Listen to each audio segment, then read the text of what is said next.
YouTube, welcome back to the Dirt Road. You didn't tell me, I didn't even look up. We got him. Welcome back to the Dirt Road. I'm Mike. I'm here with Rick. What's up, brother? And we're here torturing Rick tonight. In our cult. In our cult, that's right. I'm wearing my cult hat. That's right, that's a cultist hat. Yeah, the viewers say we're in a cult. We wear that, we run around, we chant, do hand things like, weird things with our hands. No, don't show them the secret handshake. Oh, no, I didn't show them that. I just showed them the No liberals can know our secret handshake, Mike. That's true. It's special just for our cult. That's it. Mike, this is our 44th video. You know what that means, right? We now have more videos than we do subscribers right now. Yes, we do. But and I'm an optimist, I am by nature, but our views are going up steadily. So we're averaging about, 60 or so views a video right now, whereas before we were averaging like 20 to 25. Where the fuck did you learn math? That's what we're averaging. I mean, that's what they're averaging out in the videos. Listen, you know what we could do, Mike? We're getting about, I'll use better terminology. We're getting about 50 to 60 views now as opposed to 20 to 25. 43 subscribers, each of them just gets one person to subscribe. That's true. We'd have 86. So please, subscribers, go out there, just get one person to subscribe. Just threaten to beat them up or something. Whatever you got to do, just get your kid to subscribe.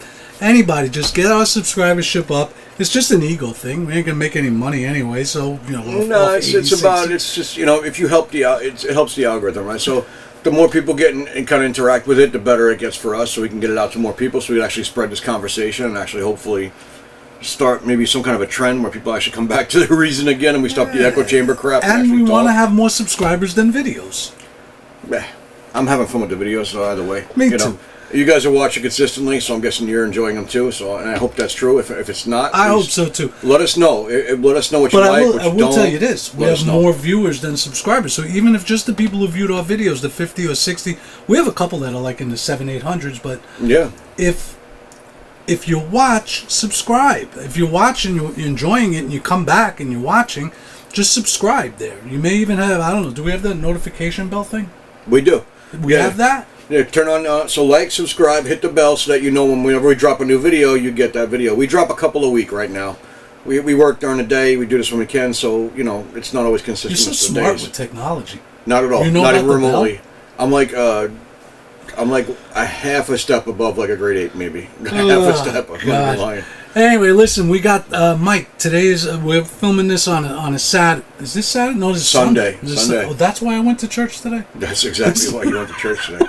Don't confuse church with our MAGA cult, meetings. That's different. No. That's MAGA church. Regular church and MAGA church. Basement after mass. That's where we have our cult meetings. yeah. You fucking imbeciles. Sacrifice liberal. What was I saying? Oh. So today's Sunday. Today's Sunday. So Tuesday, it's going to be 3 weeks until the election. 3 weeks till election day, folks. Get out there, get ready. And some things have changed, Mike. I mean, the polls seem to be kind of steady and set where they are now, but which I think is normal around October. They kind of. I don't see any you're getting 2-point swings one way or the other, but but there's no major shift. Nobody's moved 10 points. No. The only really crazy thing. The polls that I've seen, the only thing that makes me kind of raise my eyebrows even a little bit was the Polygot, you guys correct me, whatever it is. It's like some betting, poll thing. Oh, yeah, the betting market's really shifted. That's shifted 14 points. That's kind of crazy, but other than that, I haven't seen anything that take super it from shifted. me who gambles, lines change back and forth all the time. So I have no idea about that stuff. I wouldn't worry about that, but it is interesting. That has moved, and I think, and again, I'm no expert on any of this, but if the polls are off on Trump, the way they have been, even less than they have been in the past, right? Because he never polled this well in 2016 or 2020. Yeah, no, he's definitely had his best polling period ever. So even if it's just a 2-point error in his favor, he's going to win by a landslide. He's going to win by a landslide. Yeah. Now, it's a big if, we don't know, but if those polls are off by even just 2%, which is within the margin of error, right? So most of them, the margin of error is 3 points. Yeah, so it's reasonable to assume that could happen. If that's true, and the polls are off in his favor, or underestimating him, I guess however you would phrase that, he's going to win by a landslide. Yeah. If not, if those polls are accurate and spot on, then it's going to be a few days before we know who the winner is. It'll be a very closely contested race, within a couple of points. So we shall see, but this is definitely the best he's ever polled, so I don't know if they fixed those polling errors or if they're still underestimating him. We won't know until we'll find out. We'll find out in 3 weeks. In a few weeks, yeah. Yep. All right. Anyway, so talk about the election. I just want to shout a couple of viewers out. Absolutely. If you want. One or two of them I'm not going to shout by name because they're wise asses, but they did say something that might spark a conversation here. But there were a few that go right into what we're talking about here. So one is Rusty Shackelford S2O. This was a few weeks ago. He actually said this, Rusty. Says, I gotta say, unfortunately, there's going to be no way Trump or the GOP can unite our country until they acknowledge their lies. You can't expect over half the U.S. to be okay with being lied to consistently by Trump. This reason alone is why Trump can't succeed as president. He refused to accept reality in everything. I was raised to loathe liars, and Trump lies every single time he speaks. All right, listen, I'm glad you loathe liars, but you're... That's the entire political class. You got the wrong hobby, pal. I mean, entire political class. They, if their lips are moving, they're friggin' lying, and I don't care what you RD, whatever. And Trump, Mike, here's the thing about Trump lies like a 16-year-old girl. I had the biggest party ever, and Johnny really loves me, and all his friends tell me I'm great. I mean, he's not lying about life and death shit. And I know people say he lied about the election being stolen, but 4 years ago, whether you believe that or not, that was 4 years ago. But honestly, Mike, his lies are like fucking baby lies. Okay, guys, bookmark that at about 6:20 on this video. What's that? Is the moment where he became the sacrifice to the MAGA cult of calling Trump a 16-year-old girl. But he does. That's what his lies are. He's not lying about life and death shit. He exaggerates. He's saying he's the biggest rally ever. I got 500,000 people. Who gives a shit? Because that's his personality, is who he is. But, you know, and he does. He exaggerates things when he talks about stuff like that. He's bombastic like that. All the time. Absolutely. But it's not the same as being lied to by the administration that you're being lied to from. It's a completely different animal. I get Rusty's what he's trying to say, but I think that you're maybe drinking the Kool-Aid a little bit too much, guy. You need no, be fair. He's calling us in a cult. Well, he didn't, but we're not going to call him in a Kool-Aid cult. Well, no, I'm not saying he's in a cult. I'm saying he's... Okay, let me clear that up so you're not misunderstanding me. By drinking the Kool-Aid, what I'm saying is...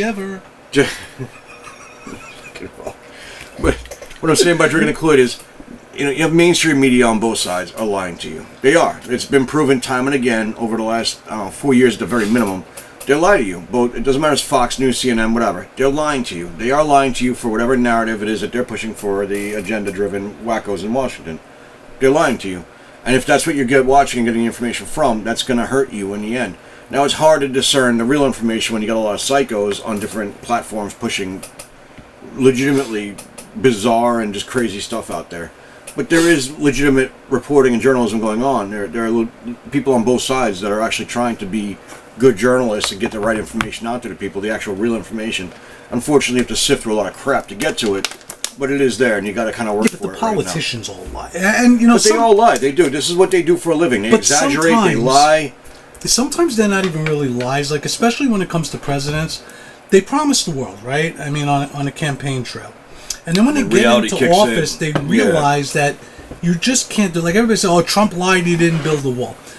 All right, fair enough. Not that easy to do, though. Exactly. So I think when they're running for president, they feel like, "Oh, I'm going to be president of the United States. I could do whatever I want to do once I get elected." Nah, not really. I mean, it doesn't work that way. It's not always a lie. And like I said, Trump's lies are just, you know, for the most part, bullshit lies. And I know people out there are going to say, "Oh, he lied about the election." He said, "It's 4 years ago. Drop it." You know, I asked him to drop it on his side. You all drop it on your side. You know, just let's focus on 2024. We still got to do a video about that one. Oh, not on him. Yes, fuck this. Anyway, Rusty, come on, man. After this election. They all lie. If you're sitting there and you're believing what Kamala Harris says... I get it. I get Rusty being frustrated. Listen, Rusty, I'm with you about the lying thing. I am with you. I'm very big on integrity. I am with you 100% on that part of it. I absolutely get that, so I know where you're coming from. But I'm not lying to you when I say I ran for office. I dealt with a lot of them, and I dealt with really good people and really bad people. And I'm telling you, lying is almost universal in that environment. It is. All right, one of my favorite becoming one of my favorite commenters, and this person, again, I don't know if it's a he or a she, but comments quite a bit, and I appreciate you watching our videos, buddy or girl, whatever you are there, I don't know. DCL141-1, yes. R2D2, 1742, whatever. This is DCL's going to be the OG right there. Yeah. The OG commenter. So DCL commented, this was 9 days ago. I think Trump will win New York. I think you're a little crazy, DCL, but all right. I don't know. It's within... President Trump will have a Reagan-like victory in November. 49 states? Come on, chill. Huh? Oh, God. Although probably not as huge. So are you saying 47 states? The polls are skewed. Maybe. A far greater number of Dems are polled. Maybe. I don't know how you know that. A lot of Dems are going for him. But then the last part, the rallies in the Bronx and on Long Island were not a waste of time. New York is in play. Again, I don't think New York's in play. I think Trump is doing these rallies in Southern California, New York. I think he finally understands he needs a Republican Congress. California and New York are the reasons why the Republicans have control of Congress right now. Because they turned seats. Right, they turned seats in 2022. Long Island, all 4 seats. Exactly. So that's what I think Trump is doing. I don't think Trump... Smart strategy. He needs a Republican Congress and Senate to be able to get his agenda done. I mean, listen, can he win New York? Yeah. And, it's within... Like, little gold pieces can drop from the sky. I mean, it can happen. I don't think it's quite that dramatic, but I think it'd be surprising if he did. I'm not going to lie. I do think it'd be surprising if he did, because just... If we look at active voter registrations, by party in the state, the Dems in New York have a much bigger, active voter base in New York than Republicans. In parts of New York, right? But here on Long Island, they don't necessarily. But overall numbers, I'm talking like the whole state. Overall numbers. Oh, in the yeah, whole state. absolutely. Yeah, but I don't know if you agree or not. But I think what he's trying to do is absolutely. He's a down ballot right now. He's shoring up the down ballot. Because DCL, I don't know where you're from, but in New York, a lot of people I know who are Republicans just don't bother voting. Because they feel like, what the hell's the reason? Trump's not going to win here. Romney's not going to win here. Any Republican's not going to win here. So a lot of them just don't bother going out voting, and then that hurts the congressional races. Yeah. Right? Because if you don't have a lot of... So I think, I don't know, Trump never said it, but I think that's really more what he's trying to do. Well, it makes sense strategy-wise. You want to have a Republican House and a Republican Senate so that you can get your agenda through a little more easily. Because remember, not that they'll be that easy. 2016, he didn't know what the hell he was doing about politics, right? He figures, I'm going to become president. No, 2016 was more about being a juggernaut, and 2024 is now more about let's actually win with a majority in these houses so we can actually get our agenda done. Right. So he's a little more seasoned, a little more battle-hardened, and I think he's a little more strategic now. So DCL, I don't think it's going to be a Reagan-like victory. I think only Reagan can do it. I do DCL. I'm with you. I think it'll be a Reagan-like victory. You got $200 riding on it, bro, so you better think it. You got no choice. We'll make the 200 back. We'll sell one of the kids. Oh, God. Anyway, so DCL, appreciate your comment. Always appreciate your comments. Yeah. Your comments are always very good. Comments, yeah. Always good comments. This one I'm not shouting his name out because very sarcastic, but I do want to bring up what he wrote. I'll even tell you my response. I very rarely respond. Only time I respond, when I respond, I usually just say thank you for commenting. Oh, yeah. Or I'll tell them, watch our next video and we're going to talk about your comment. But I don't get into back, and I know you like to do that. I don't like to do. I don't get into back and forth with people I don't know. I don't do it much. But this one I had to respond years ago, not anymore so much. So you'll tell me if you like my response here. So this person wrote, and we're going to talk about their point, not the sarcasm. It says, I know, print out Trump's actual policy document, Project 2025, and discuss a section every week. Well, my friend, we're going to do that today. The actual policy document. No, it's not. But we're going to actually do something I can guarantee you haven't done. And I spent this weekend reading that shit. And I've actually read it. So I spent this weekend. I downloaded the PDF. I read it just for you, brother, because I had no interest in that, and I'll tell you why later.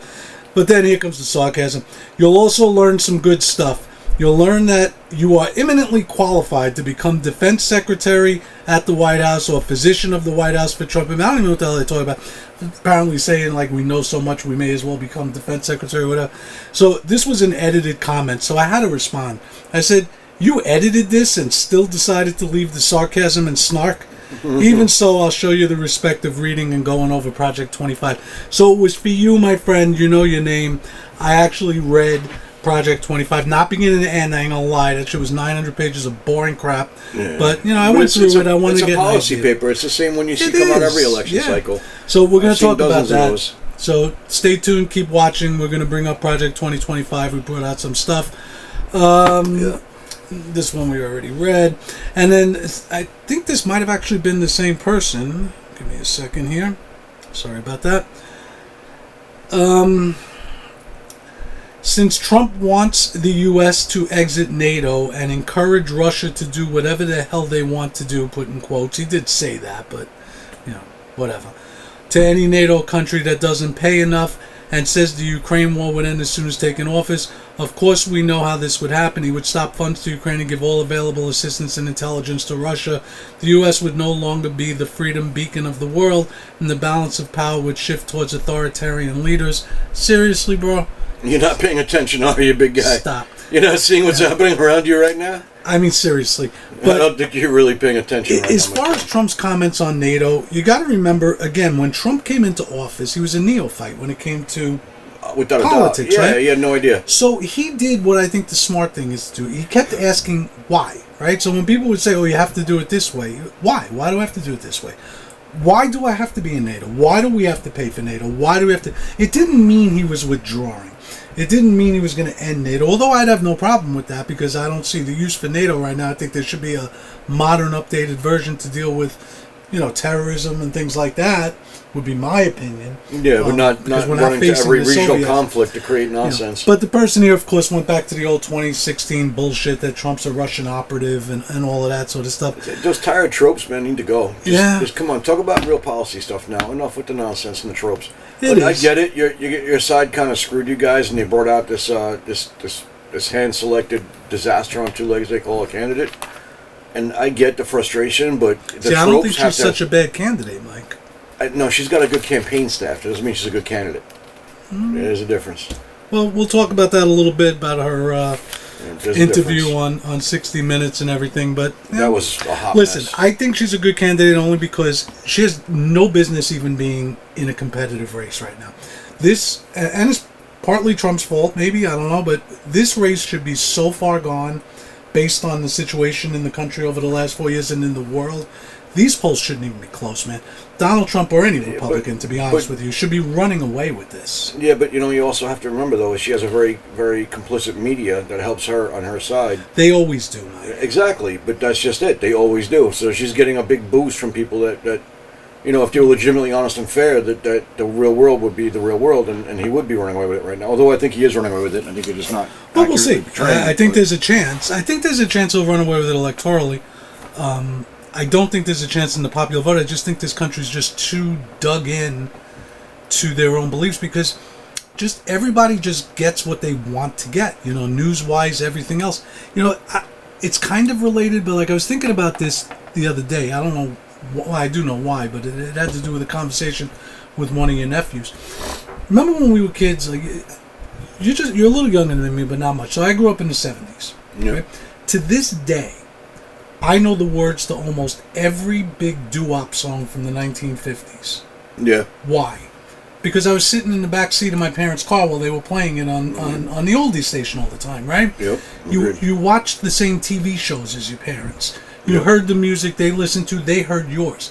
When you were on the phone with a friend, they knew what friend you were on the phone with because you were on the phone sitting there like this in the kitchen. Yeah, with the wire attached to the damn wall and all right. that. Yeah. So, but now everybody's just so isolated. That's why the generations, there's such a big generation gap when it comes to politics, maybe.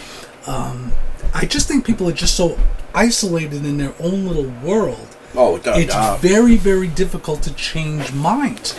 You're never going to see the commercial because you don't watch the same TV shows all the time, so you're not going to see the same political commercials, right? The algorithm's going to feed you the stuff that it thinks you want to be fed. Not you, I mean people. In general, yeah, I know what you meant. Yeah, no. So I think that's why people are so dug in, and it's why we haven't had a real big election it's changing. in a while. That whole landscape is changing, right? So if you look at Joe Rogan's podcast and how popular that is and how much ground he covers every subject imaginable on that thing, right? Yeah, and they are interesting. He covers some really interesting stuff. He really has some great people on.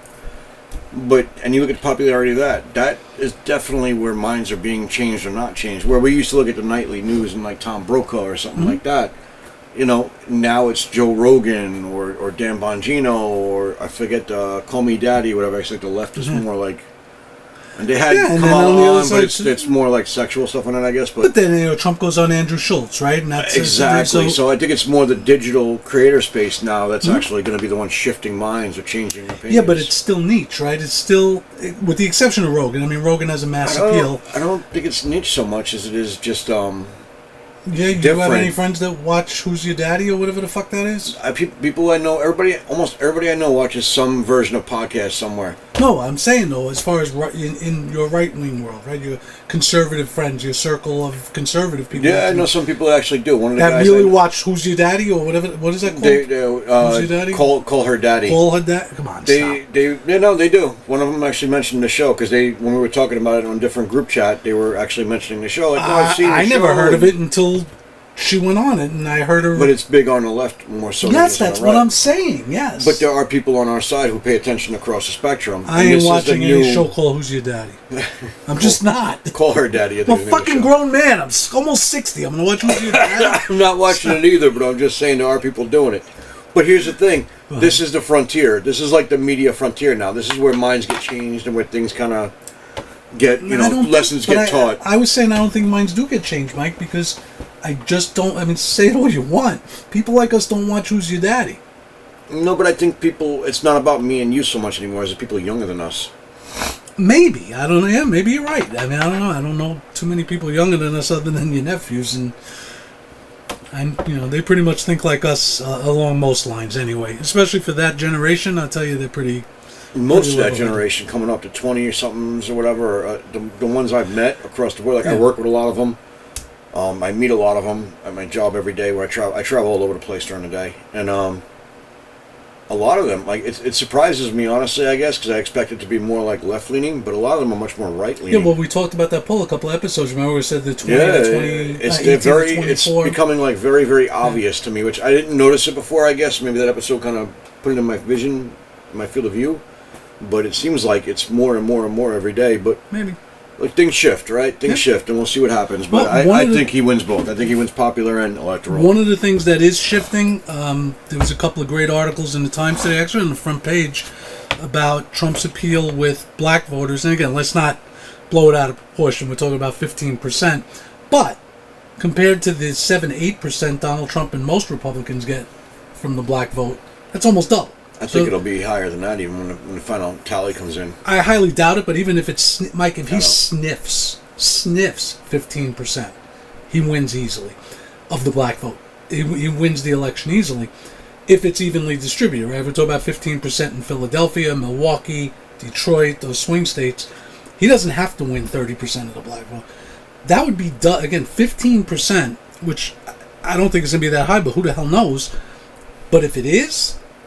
Mike, he wins the election in a landslide. I think he's going to win a landslide. I do believe that. Just because of the sentiment that's out there across the board, and what you see out there is the energy. I think it's a landslide. So, according to the Times, they were comparing. I'll get to the black vote in a minute, but I have the Hispanic one up right now.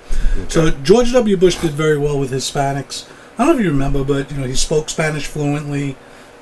His sister-in-law was Colombian, Jeb's wife.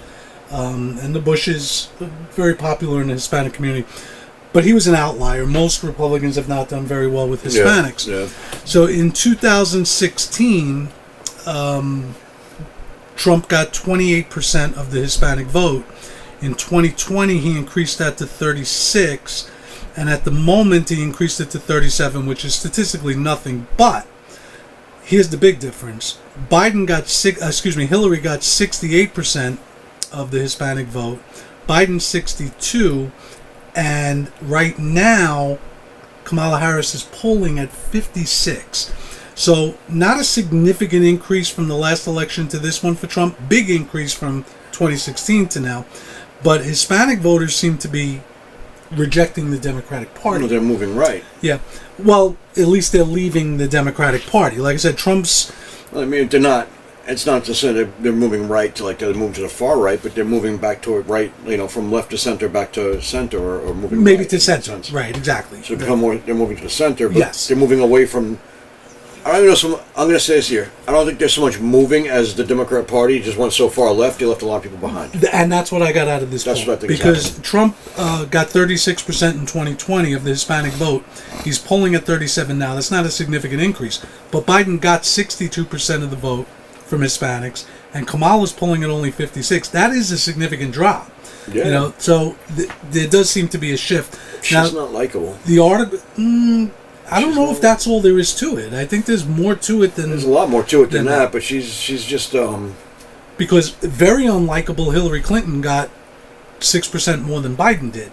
So I think what you were saying is more true. Yeah, but she was seen as competent. You know what I mean? Like, Hillary was seen as maybe not likable, but she was at least seen as strong and competent in some sense, you know, were these two are not really seen as anything other than a disaster on two legs. See, I just think in 2016, the media and Hillary Clinton's campaign, everybody were able to get a lot of people to believe that Trump is racist and anti-Hispanic and everything. And I think that was after definitely part of the narrative. 4 years, people started to realize... It's just not true. Right, it's not true.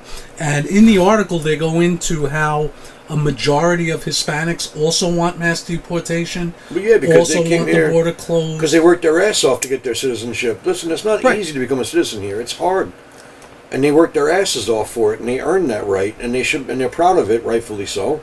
So when you see someone come in behind you and get everything handed to them and have to do nothing, whatever, of course they're frustrated. Right. So the Times was talking about how, they accused Trump of having, quote-unquote, dog whistles. I hate that. Yeah. Especially with Trump. Trump doesn't dog whistle. Trump says what he wants to say. He just says, he says what he means, yeah. He says what's on his mind. And it's just that most people now, of all colors and races, are starting to just not believe that anymore about Trump. Because it's now, again, he overused to a degree that's ridiculous at this point.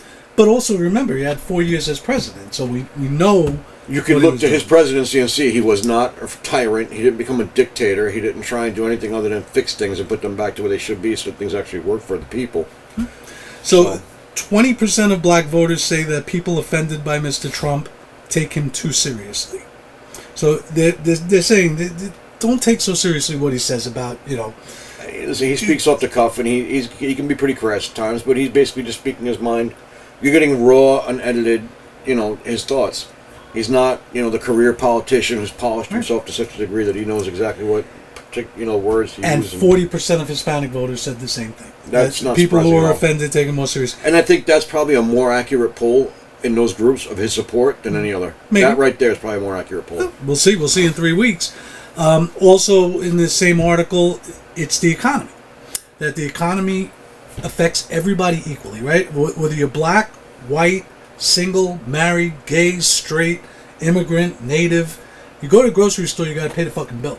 Look at Reagan. Reagan versus Carter, 80, right? The economy is what drove that Reagan win. Sure. Inflation out of control, no jobs, everything else. The economy is what drove Reagan's win in 84. It's what drove his huge landslide, in 80 and his huge landslide in 84, pardon me. Economy is everything. And Clinton in 92. Clinton in 92, right? Exactly. The economy stupid, yeah. Created the economy stupid. Yeah, listen, that drives it, because that's what people feel first and most, right?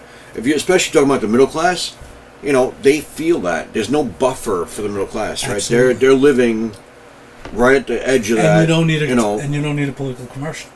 You don't, because you pass gas pumps every day. Exactly. You go to the grocery store you're filling week. up every day. You're paying for the groceries every week, and you notice an extra 20, 30, 100, 40, whatever it is. You notice it. So another couple of reasons they mentioned here, and again, this is based on polling. This is what they're talking about. The New York Times saying a poll, and they're kind of analyzing it. Also, among minorities, they say, number 4, the end of hope and change. In other words, the Obama bloom is off the rose, right? Obama was he kind of tripped over himself this weekend, so. Well, that's not what they were talking about. They were saying that, the excitement that minorities had of having a minority candidate who the first black president, or the first female, whatever. Right, and she is no Obama. No, not even remotely. So that's a big part of it. And then lastly, this was kind of interesting and really going kind of to what you said, but just for a different reason, that to the new generation, Trump is normal. Like 8 years ago, this was such a crazy thing, right? A phenom, yeah. And now all of a sudden, it's been 8 years. It's not so terrifying anymore to younger people. Well, because they've seen it and they grew up with it and they understand it. And they're kind of tuning out. And this generation respects it more because it's a blunt, straight honesty, not the confusing, gender, whatever, they, them, Z, B, C, D, mafia, whatever craziness that's going on. And they're just tuning out the anti-Trump stuff. Of course they are. Why wouldn't they be? I would be too. Yep. So I thought those were interesting stats, and now I guess we can get a little conversation about it and then maybe do a part 2. But it is interesting because it's kind of strange, right? That this guy that's been branded a racist and anti-Hispanic and everything is actually gaining votes with those groups. I don't think it's strange. A guy who's well, it's strange politically. A guy who's a billionaire has more working class support than so-called Scranton Joe and middle class Kamala, and that this old man, because he's now the old man in the race, right? Now that Biden's out, yeah, he is. Has this appeal among younger people, at least more than he had, and it's confounding to Democrats, and maybe they just don't know how to react here. They don't know how to react. They had no idea how to react. But here's the thing: courage is contagious, and truth resonates. Those are the two big things right there that people are missing out.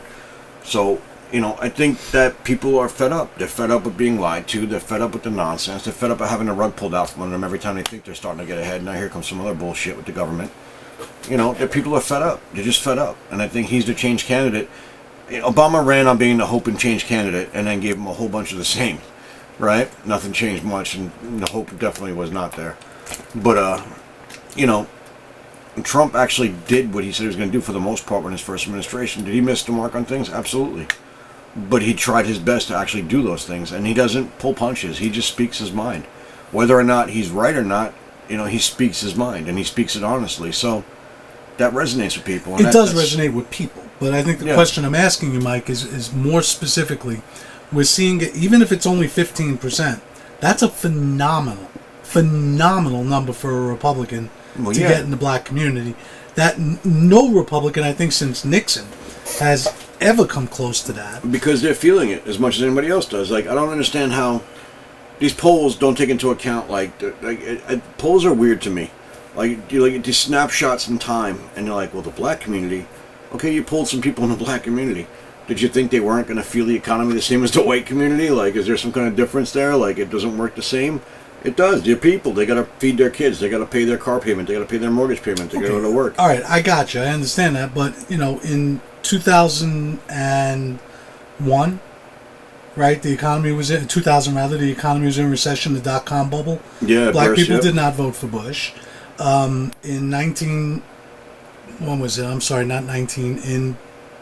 2007, we had the crash, right? The Great Recession. Mm-hmm. It's just the economy is not always. I have my own take why I think, and just tell me what you think. I don't think it's so much about the situation. I do agree with you. Obviously, bad things affect everybody. But here's my thought, and it's just my own thoughts. Just tell me what you think. Trump is a different type of Republican. Oh, it does. Right? Yeah. The type of arguments that Republicans used to put out there are just not going to resonate. No normal, regular, average, everyday person gives a rat's ass if the top marginal rate for income tax is 37 or 39%. It doesn't hit home. You try going into my old neighborhood in the Bronx and go to some black single mother who's trying hard to raise her kids and tell her, vote for me because I'm going to make sure that the top marginal rate is lower. She's going to get you retarded. Just get out of my apartment. Get away from me. Because it's to them, that's like some far-off statistic. It doesn't make sense in the real world. So Trump is not talking like Republicans have ever talked to all communities. You mean he's not talking down to people? Well, it's not just that, but yes, I agree with you. But it's not just that I'm thinking. I'm thinking more of the actual policies, right? So when he talks about tax cuts, he's not talking about tax cuts that will not help even us. I remember back when the Bush tax cuts came, I asked my tax preparer. I said, "How much is this helping me?" You know what his answer was? He says, "It'll pay your cell phone bill if you're lucky." So it really doesn't help average everyday people when you have the Paul Ryan type economic stuff out there. So what does Trump do? And again, I don't even think it's genius. I just think it's intuitive. I think he just felt it's just who he is, yeah. He says, all right, no tax on tips. Yep. No tax on overtime. No tax on Social Security benefits. And tax deduction for your car payment. Right. So even if he doesn't get these things, just saying those things, that's something that everybody, black, white, Hispanic, whatever, can think, oh, that will help me, right? Working class people. Trump is doing something that no Republican, really since Reagan, has even attempted to do, which is to just talk to the regular average working people. And even Reagan, these things that Trump is proposing, that is not supply-side economics. Supply-side economics is get those rich people to pay less taxes, it'll trickle down to all of you. Because they'll create more, they'll make more jobs, and it'll come out into the economy. Trump is giving really kind of a Democrat talking point, right? I'll put more money in your pocket. And that's going to let it balloon the economy from the ground up. Yes. So that's one of the reasons why I think he's appealing to working class people of all colors races and nationalities is because he's not out there like Mitt Romney was, like John McCain was, like George W. Bush was, talking to things that regular average people just don't give a shit about. They don't care about the corporate tax rate. No. Now, I think Trump's policies helped the corporate tax rate and all that being cut. Well, I think it's smart what he's doing, yeah, absolutely. No, I mean when he was president. Yeah. It obviously helped. The economy was good. Well, yeah, because, I mean, you created jobs that way. Right. But to run on that, to say, oh, I'm going to cut the corporate tax rate, what does that black single mother in the Bronx give a rat's ass if a corporation pays 15, 18, 22%, whatever? Well, he's even smart. if it does help them. He's smart because he targeted that segment by saying, yeah, we are going to cut the corporate tax, but here's what else we're going to do for you and for the regular people. And here's right. So he's not ignoring that. He's just kind of adding this with it to make it all. What I think is different between all those times you're talking about 2007, 2001, everything else. This is what's different. Sure.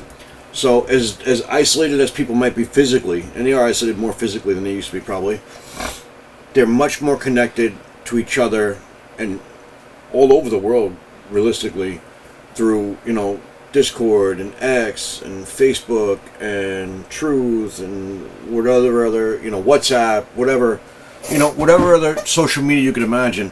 So people, Telegram, people making their videos and posting about, oh man, it used to cost me $2 for milk, now it costs me $5. People see that shit, it resonates. And they're seeing it every single day. TikTok, that's a huge one probably, right?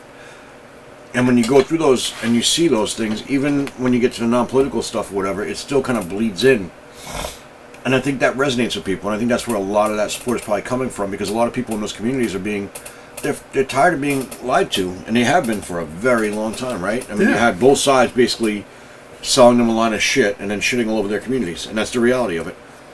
Yeah, so, I agree. But I really just more believe it's the policies that is not. That's 100% what's dragging him. Yeah. So in 2016, people, he was new, so people believed the racist stuff and all of that. By 2020, you saw his numbers increase, especially with Latinos, and now in 2024, he's polling higher with blacks, Latinos, younger people, plus the base that he had. It's a combination of factors, yeah. But I think the policy is just not that typical Republican corporate nonsense that just does not appeal. And by the way, also, you don't hear Trump running around talking about that he wants to break unions, right? So he's going to get. He wouldn't be that kind of Republican. Right. So when they pulled the Teamsters, remember what it was over 60% for him. Yes, exactly. Yeah. Right. That's not normal for a Republican. No, not even remotely. But I don't think it's an accident either. You had the Bush and the Romney Republicans who were always trying to break unions and push for corporate whatever. The BlackRock Republicans, right? Which I never understood, but.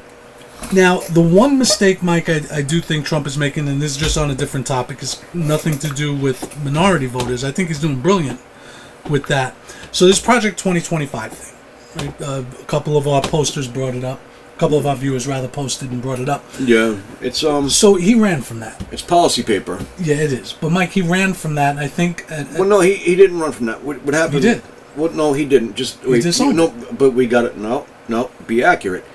So what happened was somebody associated with Project 2025 put it forward in social media circles as his policy for the campaign. Because Peter Navarro was on the board that wrote it. And then what happened was Trump came out and said that's not our policy going forward. Where it's a policy paper we've looked at, but it's not our policy. No, he did not say that. In fact, he said he never looked at it. No, that's fine. But that's not him running from it. That's him saying no. You can't just attach to me without talking. He's disassociated. Right, and that's the more accurate. But I mean, I think there's nothing explosive in that thing. There's nothing. But let me finish my point. And then see. So a couple of episodes ago, we both thought that Trump did the right thing by disassociating himself with it because it wasn't his policy and right. It was and a paper. I still think that. But what I think happened was the Democrats used this as a boogeyman. I read this thing. Not all of it. There's nothing in there. There's some things in there. I mean, it's typical conservative stuff, right? But a lot of it is not stuff that Trump even really goes for. But here's my point. They were able to take this for some reason. Like, maybe it's ominous sounding. Project 2025, right? Yeah, like one of those horror movies where somebody comes down next year and destroys America and blah, blah, blah. Sure. So it's got like this little ominous type name and whatever. But what he should have done is he should have said, just like Reagan did when the Heritage Foundation handed him something, He should have just said, I think this now, I didn't think it a couple of weeks ago, I wish he would have just said, you know what, I'm going to take a look at it when I win the election, and if there's good ideas in there, I'll implement it, and then leave it at that. By disassociating himself with it, I think he allowed the Democrats to create the boogeyman. Yes, exactly. Okay. To keep this as this awful, oh my God, Project 2025. So Project 20... But I mean, I get his response to it, because I mean, as a candidate, it's frustrating having someone go out and try and put something in your mouth that wasn't yours. Yeah. That's very, very frustrating, and it happens more than people probably realize to candidates. Like, you have to deal with a lot with people who get ahead of themselves, and some of it's well-intentioned. They don't mean anything by it. They're just speaking out of turn. And some of it really is nefarious, where they're just trying to sandbag you, sideline you, whatever the case might be. Well, it does happen. It does get that ugly, believe me. When it was really first happening, we both kind of thought that Trump did the right thing by disassociating. I still do. I mean... I don't know anymore. I don't think it's the boogeyman they're making it out to be. It's not. But I'm saying that when he dissociates himself with it, he's kind of implying there's something wrong with it. No, I don't. Why would you disassociate yourself from something that's good? I don't think me and you would probably read into it that way. I think most people would read into it that way, but I don't see any real negative outcome from that. I don't think that's really going to hurt him in any real sense of the word. I don't think in the end it will either, but anytime you give somebody a boogeyman and give them something that they can repeat over and over again... They're going to create one anyway, but yeah, I agree with you. I understand what you're saying, though. I understand what you're saying. All this was basically... it's a conservative policy paper. It is, and they went through each department, right, in the federal agency, talking about what about that department... is no good, and all the subdivisions and blah blah blah. I'm trying to argue for all the cuts they want. They brought up something right in the beginning in what I guess would be the equivalent of, not the prospectus. I can't think of the forward word or whatever. Yeah, like a forward. They talked about how we've created a government of experts, right? And this was something that J.D. Vance and Tim Walz were actually talking about in the debate, right? Where Tim Walz was defending it and saying, "Well, if I get sick, I want to go to a doctor who's an expert. I don't want to." J.D. Vance was like, yeah, it's not about that, And oh, by the way, if you do go to a doctor, of course you want an expert. You also get a second opinion usually, right? So, you don't always believe an expert just because they're an expert. So they talk about that. So-called experts out there nowadays. But the big thing is this abortion thing. And that's where I wanted to get into something that none of the critics are actually doing.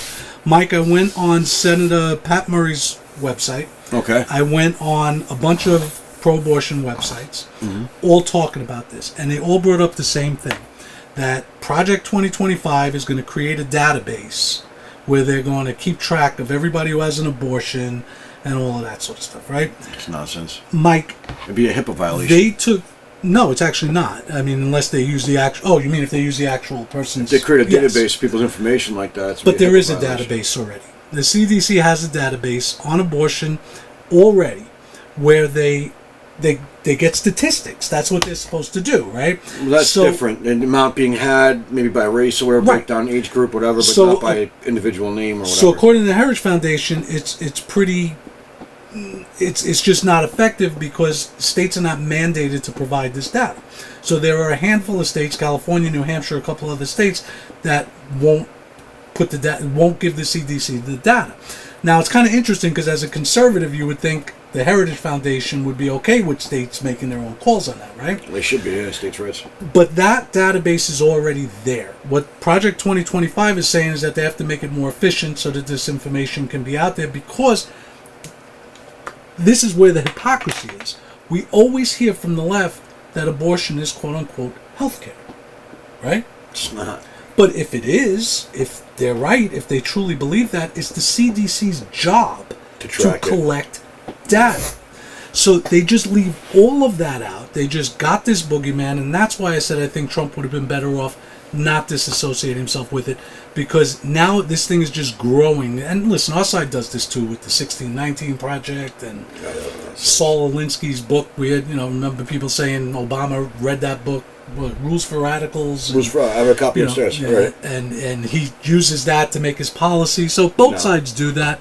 But this Project 2025, to a commenter there, read the freaking thing, man. If you're really that interested in it, read it. There is nothing. Yeah, you gotta read it. I read through it. It's just about reducing government. It's the same thing they've been fighting for years. During my campaign, I read a bunch of conservative policy papers just like that. I got sent to me. They were emailed to me or even mailed to me.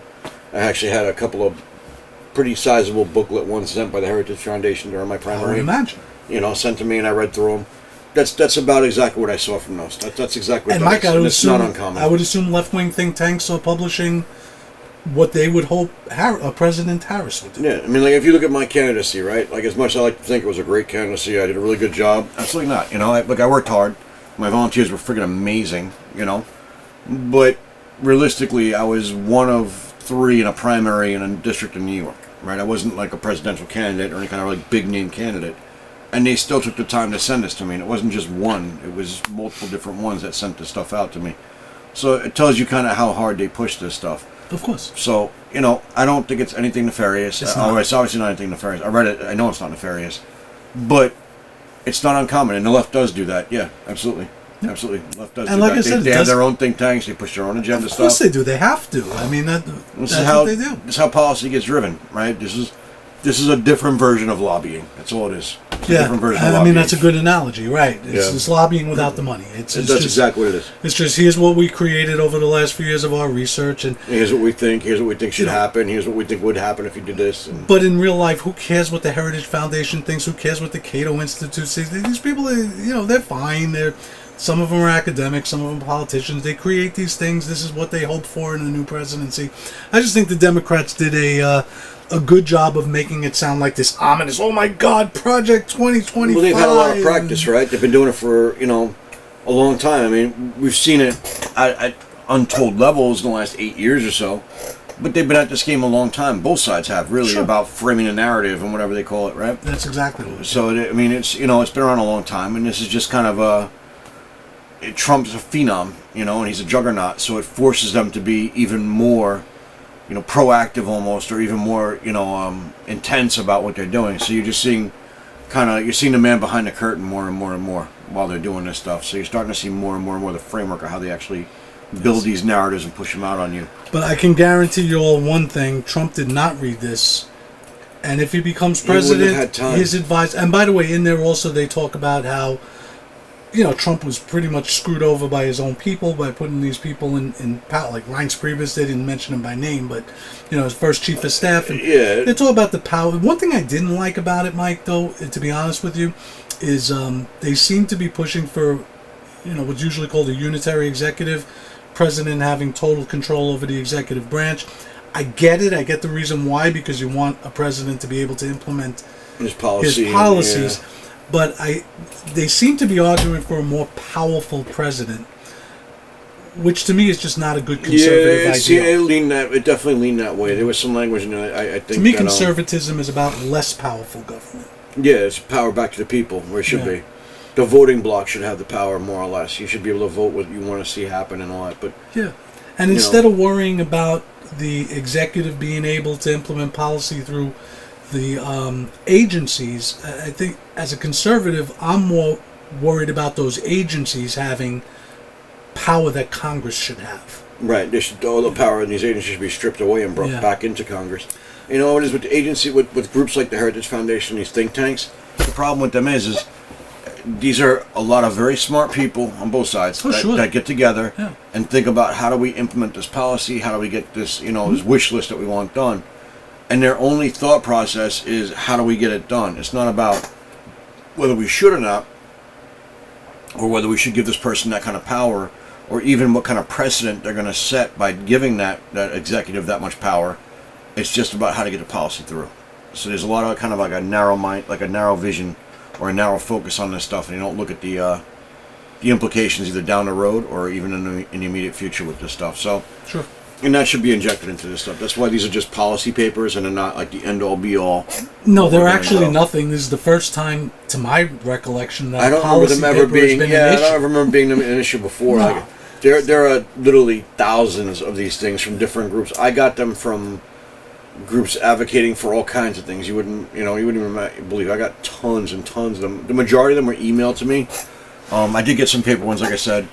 But the vast majority were emailed to me during the campaign, and I wasn't like some huge, national candidate at all. I just think it's because, like I said, I think it has kind of an ominous tone to it, right? Project 2025. Well, I think you can make anything kind of ominous if you have the right context. Right, exactly. So if you twist it around, so it almost sounds like one of those movies, like I said, where next year in 2025, these evil people they're going to round you all up and put you in America. camps, yeah. So, but just such nonsense. And again, I understand politics, Mike. I get it. I know it. Our side has done it to them. They do it to us. Yeah. You set up boogeymen. Narrative framing, yeah. But I just really wish people would just take the time to either. If you're not going to take the time to look into it, then just ignore it. Just don't even bother. Treat it like the nonsense it is. Yeah. If you actually want to see his policy. Look, Trump is the easiest politician in the world to follow with policy. He really is. Because he tells you what he really thinks. He really does. It's on his sleeve. Yeah, it's right. There's no question. Kamala will not answer one policy question ever anywhere. Like she has not answered one. I was a middle class. Well, she's going to have an opportunity economy, don't you know? Oh God! I've never seen a politician string together so many nonsense words in one time. She's gifted in not answering a question. She can wander around a question like Moses through the desert. It's pretty impressive. Yeah, I think the press is kind of getting sick of it though because they've been blasting her. Yeah, they've been blasting her.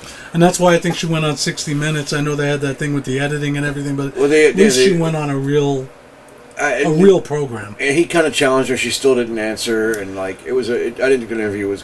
But they can't challenge more than once or twice. You only have 40 minutes to do the interview. Right, and you got to move to the next question. And besides that, once somebody dodges a question twice and the follow up, I think the viewers realize it's what's happening. You don't need the interview. I don't think it necessarily. Do I think that's going to bury her political career? Like I saw some pundits talking about her career is over. I'm like, yeah, I don't think so. But do I think she's gonna?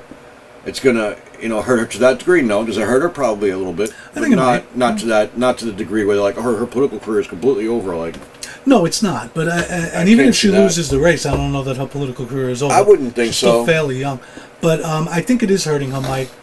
Because, it's going to hurt her. Like I said, but people realize she's not answering anything anymore. Like right now, if we go just by the polls, right, and we say that there's a 3% error margin, they are neck and neck. Yep. Right. If we go by that, so that 60 Minutes video could be make or break. Literally, if they're legitimately that close, if the race is legitimately that close, that 60 Minutes video could swing it for him. It could give him that point he needs to go over the top of her.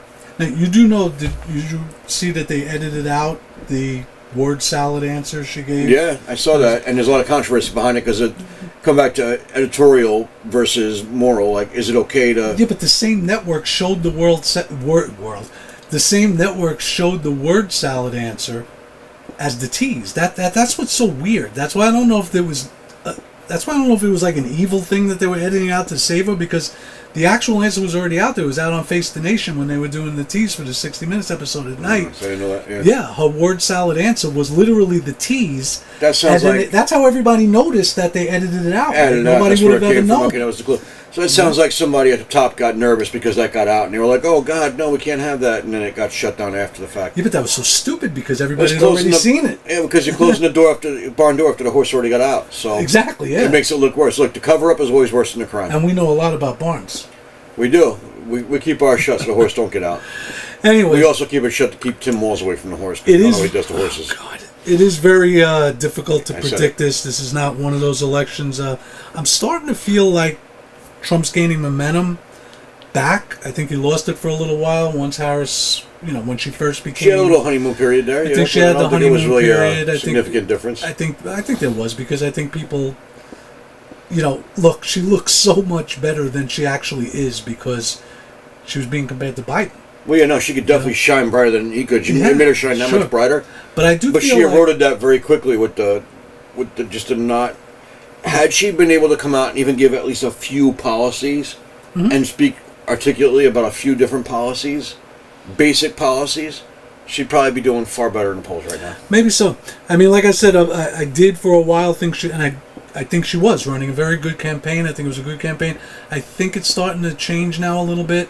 I just don't think they've handled that question about are you better off now than you were 4 years ago. I think her campaign handled that terribly by having her answer that question with the I was raised in a middle-class family. It was just getting to a point where people were realizing, obviously you can't answer that question in the affirmative. That's a problem. I think that hurt her. I think her not doing a lot of interviews hurt her. She did go on a little bit of a media blitz, but most of it was friendly. Stephen Colbert, Howard Stern. It was all friendly. She didn't go on anybody else. 60 Minutes was a good. That was a good interview. I mean, it's still not adversarial. It's not. It doesn't have to be adversarial. There's no rule that says that be adversarial. It doesn't have to be, but if you want to be, that was a tough interview. I watched the entire thing, except for that edited thing. Those questions were tough. They were follow-up questions. They were good questions, and she did not do a very good job in answering them. Yeah, I mean, I'd like to see. I like. What do you think? She's gonna go on Sean Hannity, Mike? Sean Hannity's no. Or anybody like that? Stop. 60 But Minutes. I want is good enough. a more robust, I guess, interviews. What was wrong? That 60 Minutes interview was very robust. What was wrong with it? I don't know. I just don't feel like it was. Those questions were great. They were good. They weren't great. What should they have asked that they didn't? A lot more. Like, get more into detail. Get more into her policy detail. Force her to make a stand in a position. I know, Mike, but they can't ask more than twice. Otherwise, people will turn off the TV. And like I said, I think viewers are smart enough, and I think they believe viewers are smart enough, that after any candidate, her or anybody, dodges a question 2-3 times, it's obvious that they're dodging the question. Yeah, fair enough. You can't just waste your whole interview arguing. I get it. I guess I'm just frustrated with the way things are. That was a good interview, and she did a lousy job. She did do a lousy job with the interview, and I do think it hurts her. I think it hurts her, and especially like she needs every point she can get right now. Because if it is that, like I said, if we're gonna go by the polling, just the polling, right now they're very close. Whatever, we'll go with that. And say they're very close. Either one needs every point they can get. They do. Any misstep at this point could cost them everything. Yep. So, and this is why I think I feel the momentum going with Trump. I'm going to circle back now to what we were talking about before with the African American voters and so forth.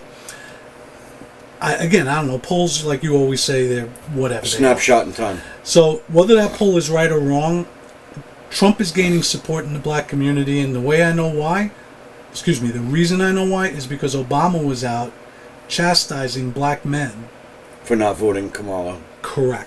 Yep. So obviously he got blasted. He did get blasted, and he should. You know what? He should be above that. Well, he had his own "you're not black if you're not voting for me" moment that Biden had. You know. When? I don't ever remember that. Biden during the campaign said, "If you ain't voting for me," yeah. Right, and then Obama just had that same moment by telling black guys. I see what you mean. Yeah, I thought you meant that's his version of Biden's gaffe. I thought you meant that Obama had actually said. No.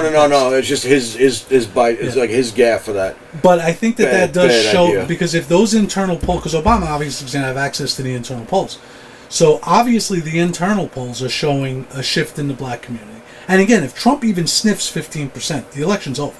If he gets 15% of the black vote, I think he'll break 15. It doesn't matter. If he even gets close to that, it's over. I think he'll break the 15. It doesn't matter. If he even gets close to 15, if he gets 12, 13, it's over. If he gets it, he's going to win. And I think the fact that Obama had to go out there and lecture black men, you're just afraid to vote for a woman, I think it shows that he looked rough, that's too. what the polls show. He's getting a little old, huh? Yeah, he looked a little rough in that video. Yeah. He didn't look weak or anything, but he just looked a little rough, the fur on the edges. Listen, he's not a young man anymore. No. He's a little older than we are. How much stress he got on him, too, still, even now with all the bullshit. Yeah. There's you can look it up on the internet. There's the only exception to this is Trump, really.